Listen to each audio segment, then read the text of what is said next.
বাবু আমার ভাই আজকে আমার বিয়ে ঠিক করতেছে, তুমি যদি আজকে আমাকে না নিয়ে পালাও তাহলে আমি বেশি মরে যাবো। কি কো? আরে আতিক সাহেব, আজকে আপনাকে চাকরি জয়েন করতে হবে, না হলে কিন্তু চাকরি পাবেন না। রাহেন মিয়া আপনার চাকরি, আমার চাকরির চেয়ে আমার ভালোবাসা আগে।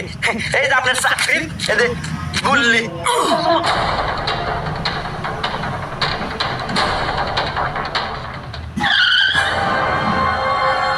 আরে আপনি সোহাগী আপা না? হ্যাঁ আমি সোহাগী, কি বলবেন বলেন। এই যে আপনার চাকরির অ্যাপয়েন্টমেন্ট লেটার, আপনার তো চাকরি হয়ে গেছে। হ্যাঁ কি কর? আরে সোহাগী, কই যাও তুমি? আমরা পালাবো না, আসো। আরে আমি তোমার পালাই না, আমার চাকরি হয়ে গেছে, আমি বাদ যাবো। বাচ্চা মানে তাহলে আমাকে ভালোবাসা? আর রাখ তোর ভালোবাসা, চাকরি থাকলে তোর মতো পোটাক আমার পিছনে 50-60টা ঘুরবো।